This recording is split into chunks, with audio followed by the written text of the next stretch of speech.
Good evening everybody. Thanks very much for having me. It's my first Cambridge University Engineering Association event, so I was very pleased to be invited by Amal, who's one of my friends from Churchill.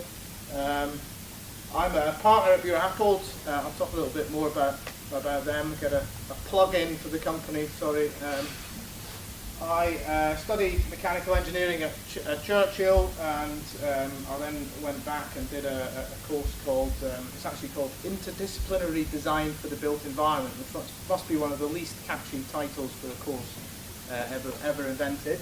And I guess I did all the normal mechanical engineering stuff and thermodynamics and so on, and I also did a bit of economics because that seemed like easier maths. And there was a great lecture series called Sustainable Development for Engineers, which really kind of piqued my interest, and I guess that's kind of set me off on the direction that I took. And actually, Professor Peter Guthrie was actually at the time a non-exec director for Bureau Happold. So Bureau Happold is an engineering consultancy. It's a built environment, construction-based consultancy. Been running for about 40 years.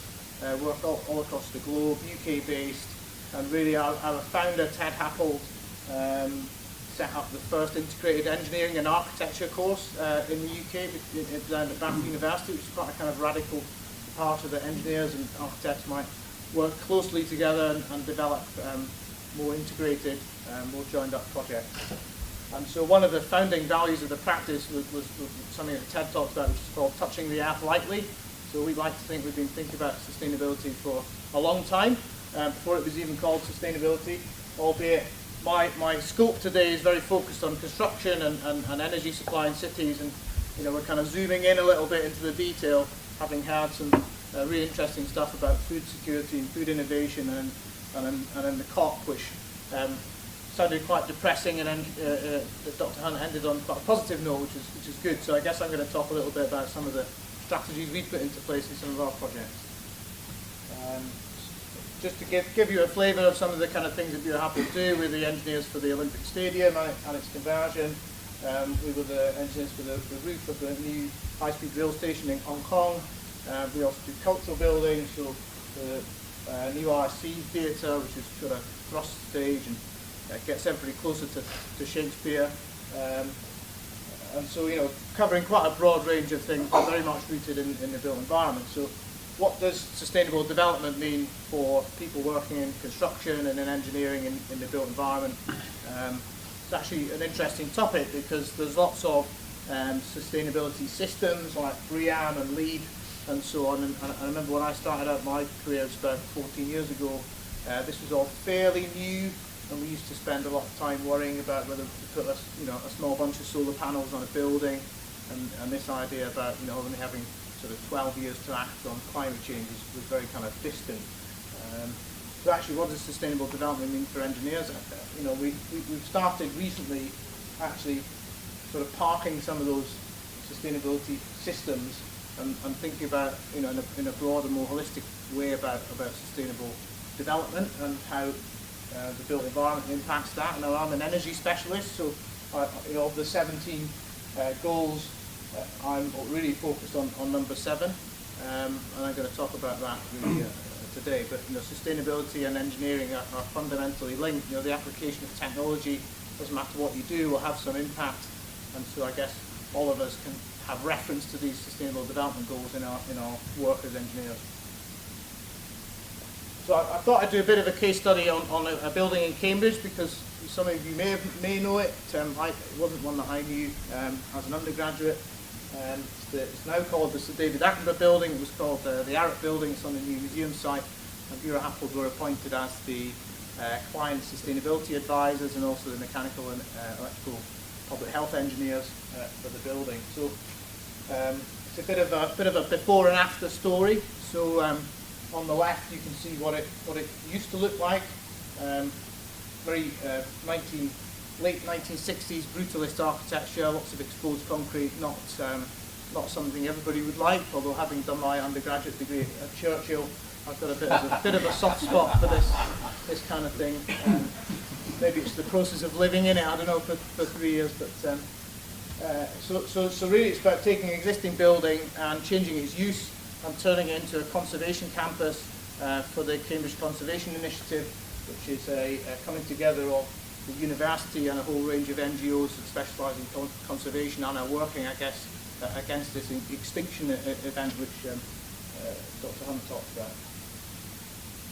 So the big decision really is what do you do with a late 1960s concrete building. Most of the carbon in this building actually is in its structure, and so the university actually very forward thinking, in my opinion, took the view that arguably this could be about money, but arguably it could be about carbon sustainability, that knocking it down was a big no-no from a carbon point of view. Keeping it, refurbishing it and getting it working afresh was a much more sustainable approach. But actually the sustainability systems that exist, things like BREEAM and so on, would give you absolutely zero credits for this, despite the fact that it would be by far the biggest carbon impact you could have in a project, even if you operated the building for a long time afterwards. So that was decision number one, and that left us with a bit of a quandary, because what then do we do with sustainability if we can't follow BREEAM? Well, we decided a slightly radical departure in the construction industry. We asked the users, so the people who are in the building, who are going to come into the building, the academics, the researchers, and I got quite out of my comfort zone running stakeholder workshops about sustainability. What do you think about food recycling and waste and so on, and really, I guess I'm a bit more comfortable driving an Excel spreadsheet and calculating efficiencies and losses and things like that, and this was a bit of a departure for me. So that was quite good fun. I guess it's good to be out of your comfort zone. And from that we developed a sustainability framework to look at the project as a whole and how, what we would prioritise in terms of the design and the measures that went into the building to make it as sustainable as we could within the constraints of the budget and so on. And actually a few surprising things came out of it. So all the normal things around water efficiency, which you'd expect in Cambridge, low carbon, tick those. But because of the nature of the users in the building, they wanted to make it a real kind of showpiece for urban biodiversity. So integrate into the building habitats for different types of invertebrates, birds, so on, and showcase that what you could do in a very hard grey site to actually green it and make it more hospitable for nature. So that was a bit of a surprise, and that was something that was interesting to work. And then we brought in some ecologists, and we worked quite closely with them to develop the measures on the scheme. So interventions into the building, a lot of this was happening on the roof. So the building was stripped back to its structure and its concrete, re-insulated, new roof, punched through an atrium into the building to give it kind of light and space, improve the user experience. Ubiquitous solar panels on the roof, but also making it work as a naturally ventilated building, so avoiding the need for air conditioning, having a big impact on CO2, and actually enabling users to use it in an intelligent way, so making sure that controls work for them, making sure you can measure and track energy use. So, how did we do? Well, we're not quite at a sort of zero carbon target here, and we're working with a legacy building, but we've achieved roughly 40% reduction in gas use for heating, slightly less than that on electricity use, but we've got a lot more people in here now than we had previously, so we're getting a lot more out of an existing building, and we've improved the sort of ABC energy rating from an F up to a C, which is quite difficult to do. And so this is an example, I guess, of what we could do with our building stock. The UK has probably about 80% of the buildings that will be around in 2050 are still here. We have some of the oldest, in fact we have the oldest building stock in Europe, and so refurbishing it is a key thing to do on the route to sustainable development from an energy perspective. And actually, it's not just about energy, it's not just about light bulbs. This building has been transformed so the users get a much better experience as a result.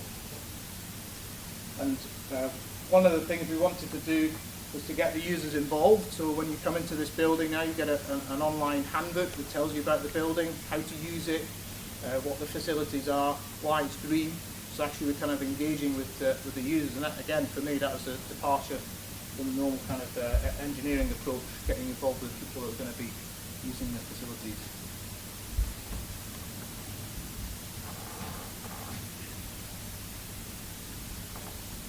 So that's kind of building scale. So that was, I guess, the early part of my career. About 5 years ago, Euro Happily decided to set up an energy team, which is focused on energy at a sort of bigger scale, if you like, than individual buildings. I mean, interestingly, when I was an undergraduate, we didn't do a huge amount about energy because it was still in the kind of that old paradigm of, you know, big coal-fired power stations, gas-fired power stations. Renewables were always seen as something that could only ever do a small fraction of energy demand. Since then, you know, there's been an ongoing revolution in energy supply, particularly in electricity, and I'll come on to talk about other sectors of energy shortly, where actually the scale and nature of energy generation, you know, we've moved away from having sort of 50 odd power stations where the guy in the national grid control room could pick up the phone and say, you know, it's half time the FA Cup final, and you need to turn on your steam turbines now, guys, to a much more distributed approach to energy. And that means that energy is coming down into the built environment. That's where Euro Happily or myself have expertise kind of coming out of the building scale, and that's really interesting for us. We've started this energy practice as a result. So what we're about is trying to meet our city's energy needs securely, affordably, and sustainably. And I guess, you know, those are the classic energy trilemma headings. The sustainable bit is largely about carbon emissions, but it's also about air quality in places like in London, and it's also about access to energy. So if you look at the development goal, it's about access to clean and affordable energy, and there's still about 1.2 billion people in the world who don't have access to electricity, you know, even at a relatively modest scale that we take for granted. So, and because we're a consultancy, we have to get paid, so we help our clients realise value from distributed energy systems. I like to say to our graduate recruits that we're not Greenpeace, and we need to find something that's useful enough for people to pay us to do it, as well as kind of being interesting and fun engineering, because we've got to have a bit of fun, I guess. So some of the kind of things we do, we worked on the Mayor of New York's climate action plan. How do you reduce emissions in New York by 80% by 2050? And actually, that's not fast enough. Oops, I'm going the wrong way. We've done some big solar farms. We worked in the Middle East on zero emission cities. We're working on a kind of campus scale in the UK, helping universities, including Cambridge, drive down their emissions. I worked on Olympic Park, which I'll talk about shortly, and you know, we're involved in quite a lot of developing economies that want to have the kind of energy services that we take for granted, but perhaps do it in a more efficient, more sustainable way. So in the UK, you know, what did they say? Green is great. Well, we do actually have some of the most stringent climate legislation in the world, at least until recently. And that's kind of captured in these carbon budgets. So we are relatively on track out to 2050. Now the latest IPCC report means, you know, that needs to be accelerated to more like 2030, which is pretty alarming, I guess, if you're in charge of this kind of thing. But we are tracking relatively well against the 2050 targets. One of the things in terms of energy that's kind of, I wouldn't say solved, but you know, electricity, we're well on the way to decarbonising. We've halved the carbon intensity of the UK electricity grid in the last sort of 5 or 6 years, and that's a combination of mainly switching off our coal-fired power plants, but also we built a lot of offshore wind. You know, over 10 gigawatts of offshore wind, 10 gigawatts of solar in the UK. I mean, these kind of numbers would have been unheard of when I started my career, and so that's kind of tracking nicely. Some discussion about nuclear recently, which you may have seen. But actually, electricity, and often, you know, if you watch the news, if you watch Newsnight and talk about energy, what they really mean is electricity. And electricity is only about 20% of our energy use. So this is some graphs from the National Grid's future energy scenarios, which we've done a bit of work on. And you can see, you know, I deliberately kept the scale of the graphs, the axis the same, how much more gas we use than electricity. So actually, natural gas, stopping burning fossil fuels in the UK is a real big challenge. Something like 90% of our homes are heated by gas boilers, and probably most of you have a gas boiler. If you don't have a gas boiler, you might have electric heating, and you probably have a high bill and maybe not as warm as you might be. That's quite a common experience. So, of our end-use energy, over half of it is used for heat, 80% of that's used in buildings, mostly in homes, and so the figures vary, but roughly heat's about a third of our emissions, which is quite a big chunk, and it doesn't really get much airplay, if you like. And actually, from an engineering point of view, it's a much bigger challenge because there's quite a few graphs in my presentation. I know you're all engineers, so I'll show you this. So I've drawn, and this is actually from an Energy Technologies Institute publication. This line is about the peak power demand, so that's kind of half time in the FA Cup final. I guess everybody watches on iPlayer now, so it's not as pronounced, but everybody switches the kettle on, and suddenly National Grid have 50 plus gigawatts of demand to deal with. Well, actually, during the beast from the east last year, outdoor temperatures very low, -10 in places, even in London, -2 or 3.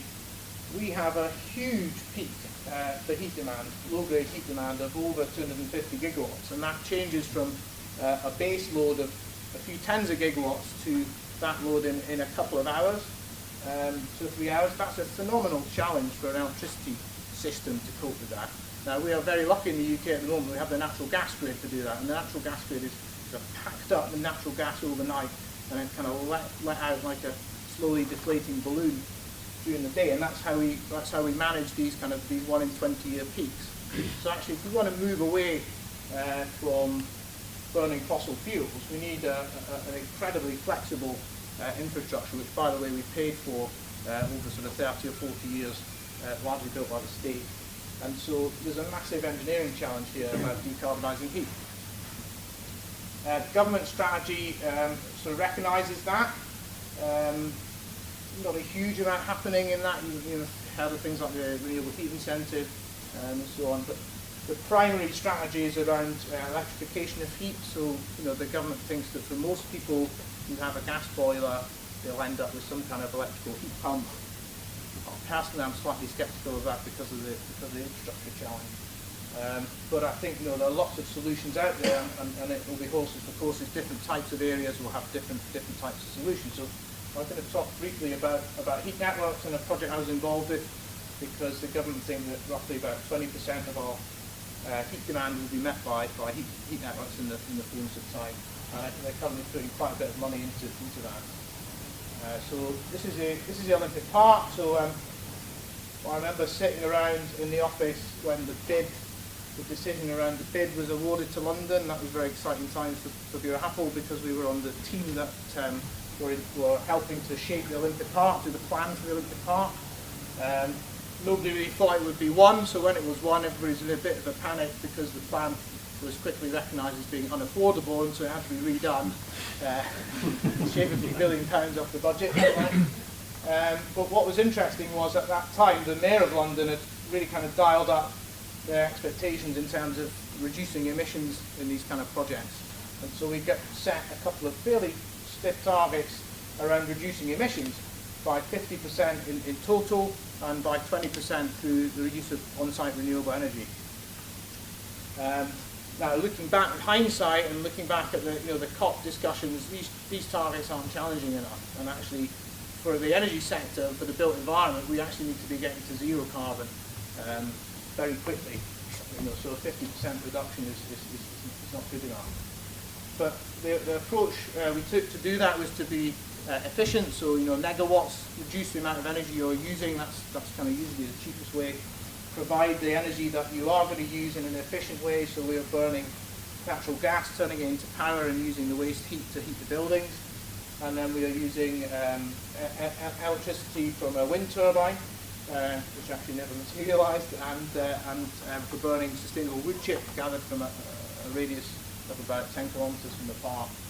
And then finally, we actually also did some retrofitting of existing buildings to give us some kind of carbon credits towards our target. So the heat network in the Olympic Park serves the big shopping centre, the Athletes Village, and about 6 legacy venues and the legacy development that's happening there. Built on the site of a former sweetie factory. So when I started, people were getting mugged for their digital cameras, which were quite new at the time. We're going around taking sighting photos of the local youths. We're relieving people of their equipment on the way around. But actually, it's the only building that's retained on the entire Olympic Park. Everything else got knocked down. So we prepared a design, a reference design to market, to tender for a delivery company to come in and do that. Project's actually delivered through a concession. So it's not enough just to think about the engineering here. You've also got to think about the commercial structures. Brian talked about people don't do anything unless there's a profit in it. Well, that goes the same for energy as well. So on the Olympic Park, the concession holder is a French company, Engie. So the joke was that having lost the Olympics, the French were going to turn the lights off during the games, which unfortunately didn't happen. But they hold a 40-year concession to supply heating and cooling and generate electricity in the Olympic Park. It's quite interesting, actually. You soon get into the kind of the legal and commercial side of it. The way that works is they have an exclusive right to supply heat and cooling. And actually, I'll talk to a former colleague of mine, Ben, who's here. He's a customer of theirs, so he can perhaps give you the end user experience. But they have exclusive rights to supply heating and cooling. That allowed them then to invest about £100 million into the equipment to generate low carbon heating and cooling and distribute it around in a network of very tight work. So this is for those of you interested in wearing your hard hat, this is what it looks like building it. It's 2 pipes for cooling, 2 pipes for heating. It's built to have a 40-year plus life expectancy, so that the point of this technology is really you're moving the energy to where it's needed, but you can change the thing at the end of the pipe. So if you want to make a zero carbon source, you can change it out much more quickly than you can change 20,000 gas boilers, which would be the other kind of alternative on the side. And so overall, we're able to show a carbon emission savings of just under 60%. So beyond what we set out to achieve, we were able eventually to get our big wind turbine built, which is a great shame from my perspective, because I spent quite a lot of time trying to get that off the ground, if you pardon the pun. But we were able to deliver over 10% renewables on the site, which is quite good going in a dense city centre environment. And I guess the challenge from Dr. Hunt and the COP is, how do you make this graph heat up this other 40% that's left over from the kind of baseline emissions and make that a zero carbon? And that's something that we are tasked with on other projects now. Think about using waste heat from energy from waste. Actually, can you suck heat out of the tube, out of rivers, and use that to provide heating and energy services to people? So that's kind of the next step, if you like, going from low carbon to zero carbon, and that's a challenge that the construction industry is dealing with. If you're interested in more on the Olympics, particularly, we have to write quite a few papers, share the wealth, if you like, share the knowledge, and so they're available on the internet. And I guess I would say, that's the thing that gets me excited about still being an engineer is that next challenge, getting towards zero carbon projects. So I like to think we'll have a zero carbon one to talk about maybe in another 5 or 10 years' time, because these things take a while to get off the ground. Okay, thanks for your time.